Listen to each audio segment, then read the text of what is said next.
Yeah. I will readjust my windows a bit. All right, I am very pleased to be here to talk to you a little bit about what we've been able to learn from the Carpentries communities, both in terms of general teaching practices and what that means for online training. I'll also spend some time talking about how I've been able to transfer the knowledge from the Carpentries communities into my own work that I do at Fred Hutch Cancer Research Center in Seattle.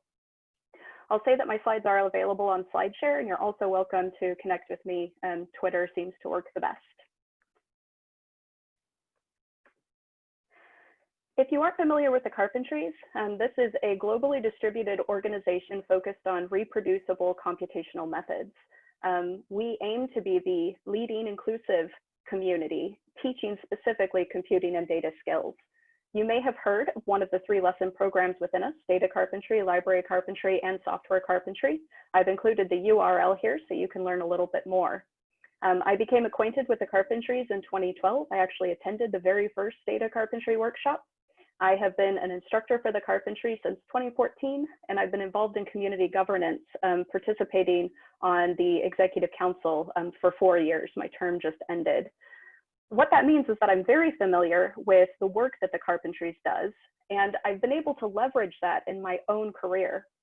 In 2014 to 2018, I was an assistant professor in the University of Texas system teaching bioinformatics, and it was a real joy to hear some of the discussions about semester-long and quarter-long courses earlier today. And that's because over the last 2 years, I have transitioned to be a bioinformatics training manager at Fred Hutch. Here I teach short-term courses, usually about 8 hours of content each, specifically focused on reproducible methods and highly informed by the Carpentry style of teaching. The frame of this talk is basically to help you think about some of the misconceptions we have about computational teaching.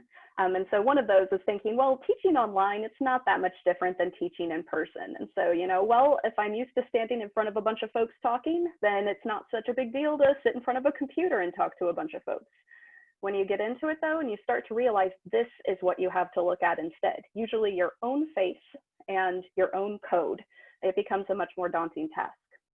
The alternative expectation I come across are people thinking there is no way that I can teach this online. I can't sit and look at my face and my own code without any sort of reaction.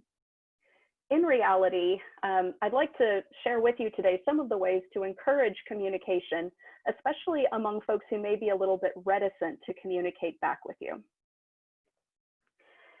In general, the Carpentries teaching goals are focused around assisting primarily novice learners. These are people who have, in many cases, an advanced degree in a specific science area or in library science. And they are interested in learning computational skills. The problem being that computational skills are not always included in the curriculum in the previous parts of their education. In general, the Carpentries also is heavily focused on fostering inclusivity and diversity in our communities, and also resilience in developing and continuing to learn these technical skills. For more information about the instructor training materials, you can actually read them. They're all publicly available at the URL listed here.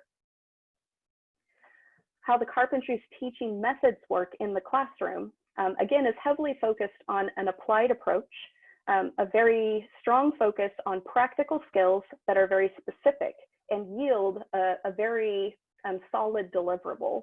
And so, for example, whereas a lot of introduction to Python courses will go deeply into different programming methods, our intro Python materials focus more on data analysis and being able to get a publication quality image out at the end.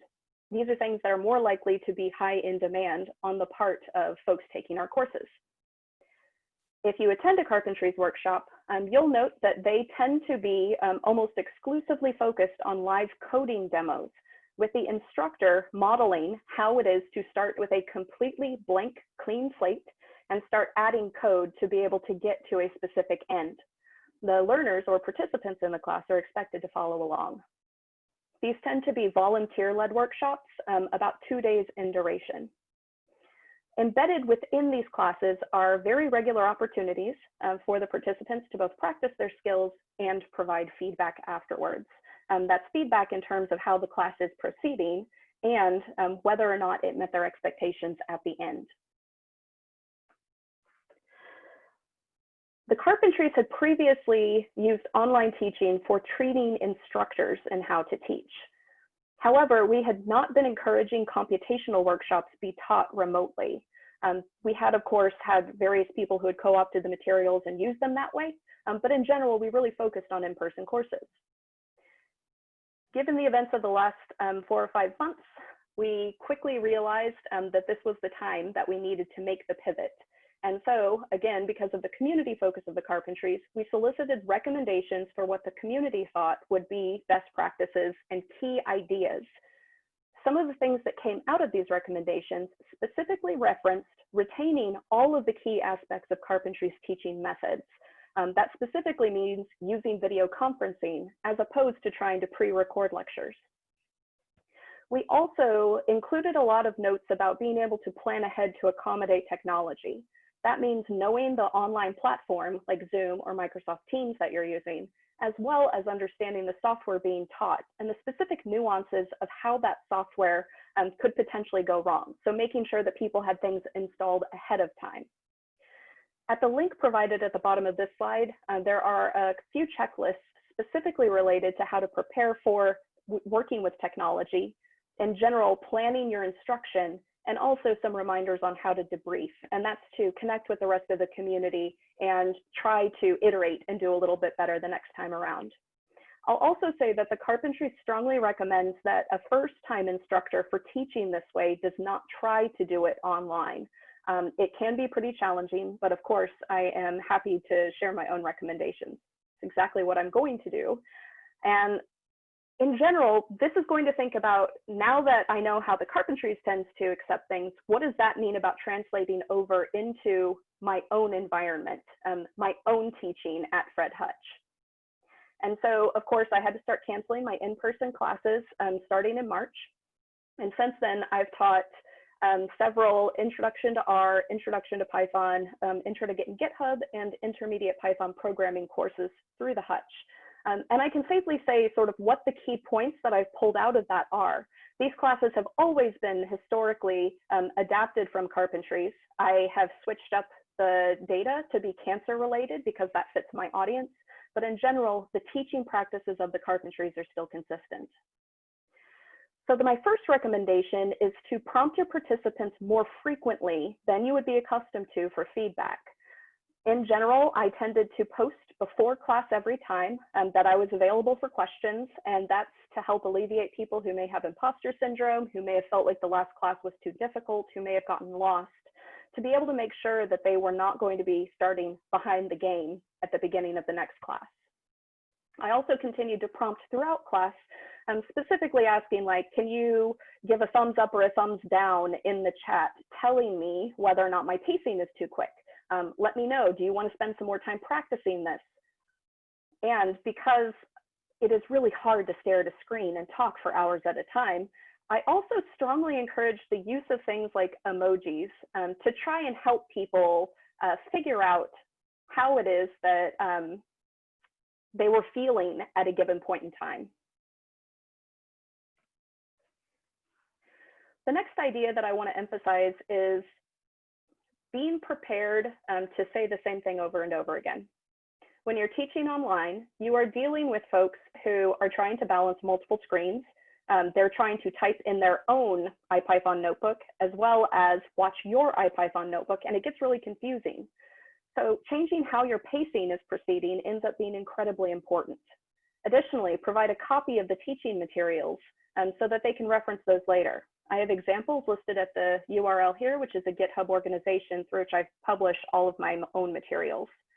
Additionally, making sure that you write down common questions so people can go back and reference them later ends up making it much easier for folks to both normalize asking questions and feeling a little lost, but be able to help themselves. Finally, I want to remind you that supporting a culture of inclusivity in the classroom is even more important when you're online. What that means is that in a classroom, people are used to looking around and being like, oh, that person's lost too, it's totally okay. Or being able to sneak a peek at their screen and see how they can get caught up. When you're online, you lose all of that. What I'll also say is that isolation is also really hard for instructors too. And so it's challenging to be more emotive when you're talking to a computer screen, but it's actually more important. And that is a skill that you can practice and something that ends up benefiting everybody involved in the class. The last thing I want to say is that, you know, teaching computationally is hard. Teaching online is hard. And both of those equate combined to be a very challenging teaching environment. However, right now, I would argue that synchronous classes with an instructor leading them are as important as ever. And that's because of the three things that I previously indicated. The major stopping points for people are feeling isolated, not being able to find information, and getting confused. And having an instructor right there alleviates all of that. I'd like to recognize the entire Carpentries community for the work that they have done in helping support my own career, my own teaching. The work that I do at Fred Hutch is one of the main areas in which it's expressed right now. And I'd also like to give a shout out to a group called Metadocencia, which I've started to advise. They're focused in Argentina and other areas of Latin America, and they're supporting online teaching practices for Spanish-speaking audiences. And so the URL is there. I would be happy to address any questions. And I also just realized I may have shared like the wrong screen here. So sorry if you were all looking at my teaching notes the whole time. That's fine. Thank you for a great and insightful talk. And those tips were really fantastic. According to the chat, lots of people love the emoji idea. So we have a question from Patricia. Just a reminder that you can either type in the chat or you can raise your hand. So Patricia. So I'm talking for a change. So my question was, I liked your idea also of proposing not to teach online when it's your first course. And since it's difficult, how can this be done? So if there are any experience or any tips that you can give for someone that has no choice and has to teach online for the first time? It is a great concern, and I think a privilege that I've already had so much teaching experience that I can kind of jump in and be like, all right, something new and fun to do. I am trying to onboard more folks right now to teach with me. I have some teaching assistants through University of Washington working with me. They have some teaching experience, but not computational teaching experience. And the way that I am sort of breaking them into it in a gentle way is through teaching a 4-course series with them. I have 3 TAs, and so then I'll teach the first 2-hour section, and then each of them will take a subsequent 2-hour section. And so I have the experience of starting the class and setting the tone and making people feel like participants can come talk to me. They can send me a private message in our MS Teams chat if they need something in particular. And that way it takes some of the pressure off of my TA. So they get some experience without feeling responsible for the full amount. I've also taught some instructor training for the Carpentries within the last few months, and I have had some of those folks come and observe the teaching that I've been doing online with the idea, like, they're like, I want to teach Carpentry style too, and doing an observation, like, then they can fit all of what they already know about teaching into the scaffolding of doing that online. And so I think there are a few ways you can leverage and accelerate the process, but also explain to folks that this is doubly hard in a few different ways. Thank you.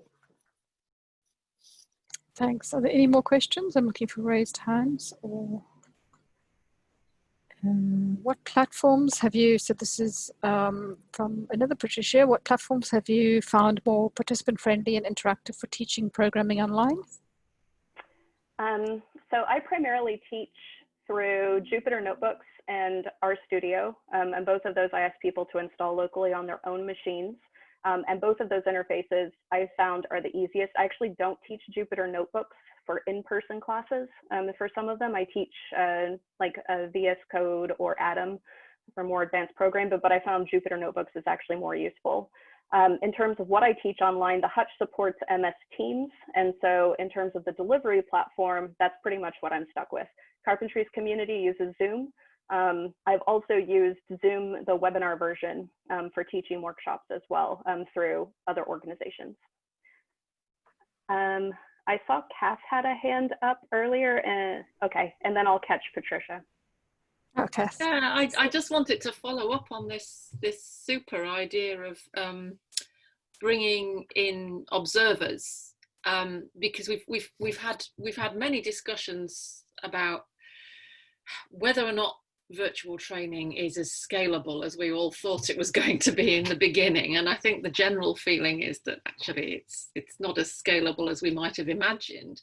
But I can envisage that, you know, using a few extra seats to bring people in as observers, so that they can then do things the carpentry way, is actually a really good way of then kind of multiplying the scalability that you are managing to get. Absolutely. So, if you dig into those online recommendations from the Carpentries, they'll also they clearly specify it's better if you're an experienced instructor and you still got to have a small class size. So the classes I teach are 10 to 20 people, and I usually go smaller if I haven't taught the class online yet, and then I scale it up. I'd feel comfortable going a little bit larger at this point, because I am getting really good at saying, I know what you're doing wrong, and I can help pretty quickly. I also still always have helpers. The Carpentries rule of thumb is 1 instructor or helper for every 8 participants. And so I can feel comfortable now doing even 15 or 20 folks on my own, but not if it's a total introductory course. That's for something like Git or GitHub, where people generally already have some experience. So scalability, I think, you know, you're right, like online teaching is not magically scalable in the way that people might think it is. It is still very analogous to in-class teaching. And there's only so much. Is there a way of following up with those with those observers as well, and you know, maybe finding out what they've taken away from observing, and whether there's anything else that they'd like to know once they've had a chance to give it a go? That's interesting. So, I have notes. So I just want to, so I don't want to cut you short too much, but we have to move on. So if you can make it quick. I'll wrap this up. So I do have sort of the notes that people have asked questions about, and I've been putting a repository together for teaching online that includes all of those. And so I could go back and retroactively see, like, what are the things I added based on people's questions, which, you know, I'll make a note to do right now. But I'll leave it at that. Thanks so much for your time. And I acknowledge how, like, embarrassing and gauche it is to have screwed up my presenter view in a class on best practices in teaching, but I'm also willing to accept that a big part of this is humility. And so thanks again.